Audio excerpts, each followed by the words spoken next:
What's good, YouTubers and YouTubettes? This is JBsports back again with another one. Got some more breaking news.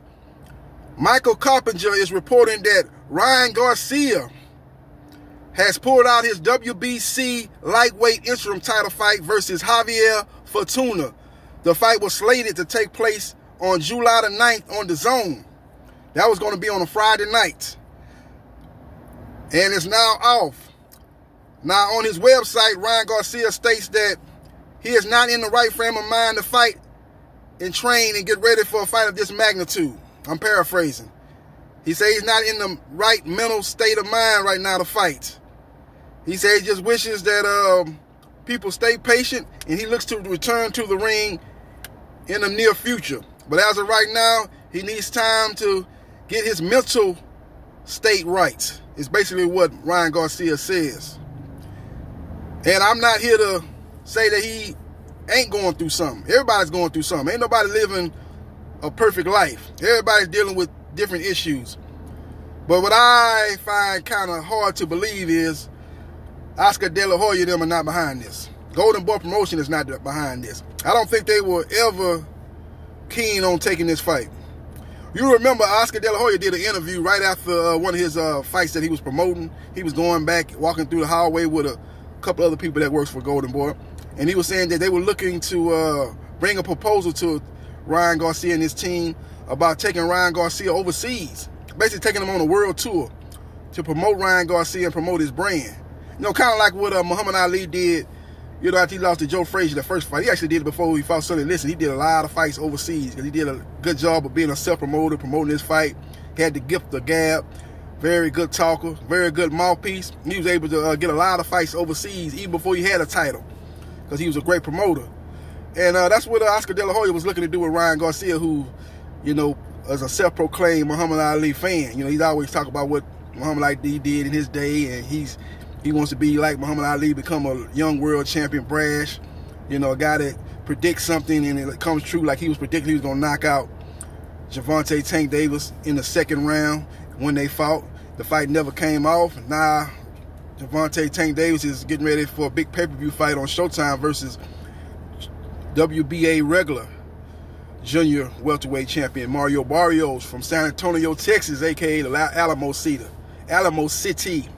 That's neither here nor there, but Ryan Garcia's team, I don't think they were keen on him taking this fight, because why would you turn down a world title shot versus Devin the Dream Haney to take an interim fight against a rough and rugged and borderline dirty Javier Fortuna, who also has good boxing skills? You know, I watched his fight last time. I was like, man, I don't even know why this guy fights dirty, Javier Fortuna. Why is he a dirty fight? He actually can fight. But I asked myself, well, why was Bernard Hopkins dirty? Why was he borderline dirty when he actually had top-notch skills? And it's the same reason, you know, because they can, and they're looking to gain advantage not only physically but mentally over their opponent.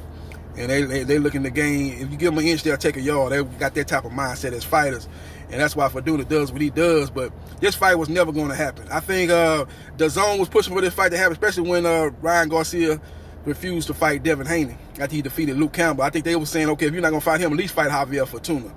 We will be behind putting this fight out. You know, I think Golden Boy Promotion, they could have got away with putting Ryan Garcia in there with some lesser-known opponents, and, you know, and DAZN would have approved it. They would have went that route. But I think DAZN insisted on them fighting a top-level welterweight, a welterweight that was ranked highly. They weren't going to fight Devin Haney. They had to face the next available highest-ranked candidate, and that turned out to be Javier Fortuna.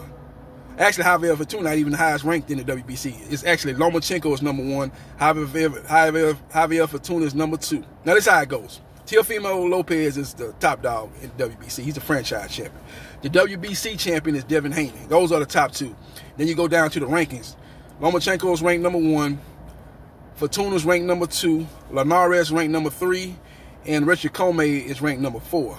So that's how they end up matching up Ryan Garcia with Javier Fortuna, because he's actually the interim champion. He's a notch below Devin Haney and Teofimo Lopez. He's a notch below Devin Haney and a notch and a half below probably Teofimo Lopez. He's the interim champion, so he had to take on Javier Fortuna. But it made no sense when he won the mandatory position when he defeated Luke Campbell for the right to fight Devin Haney. He refused to fight. So it made no sense to fight a guy, Devin Haney, then you fighting a guy, turn down a fight with Devin Haney, who's got the title, who's the WBC champion, and fight an interim title matchup against a rugged fight that you very well could lose against a tough, rugged fighter in Javier Fortuna. Oscar De La Hoya was just going through the motions, just pushing kicking the can down the proverbial road, and just stalling for time. Basically say, okay, let's just sign the contract and we'll get out of it later. And that's basically what happened. They probably didn't even sign the contract. They agreed to fight Javier Fortuna, and everything was all set in motion and set in place. And then they planned to pull out, and that was going to be the end result either way it goes. They never were going to fight Javier Fortuna. Why you take a risky fight against Javier Fortuna for no belt when you could have fought Devin Haney, who would have been a risky fight too, but at least would have been for a world title? Made no sense, and it contradicted what Oscar De La Hoya said previously when he was saying about taking Ryan Garcia on a world tour for a couple of fights to promote his name, promote his brand. And the way he made it seem, it was going to be against some less dangerous type opponents, and that doesn't fit the bill at all when you're talking about Javier Fortuna. But that's the results, and that's the breaking news. Ryan Garcia, who in my opinion never intended to fight Javier Fortuna. His team, Oscar De La Hoya, who promotes Ryan Garcia. Ryan Garcia is one of their top fighters under the Golden Boy promotion, along with Virgil Ortiz. And they're not looking to put either one of those guys in there in fights that they think they're going to lose, fighting champions like a Devin Haney and Terrence Crawford when he's talking about Virgil Ortiz's case. Don't look for any of those two fighters to get in the ring with any guys of that caliber anytime soon. So it's just all propaganda. It's all talk. It sound good. Oscar De La Hoya do these interviews about, yeah, we want to fight Manny Pacquiao. We want to fight Gervonta Tank Davis. That sounds good.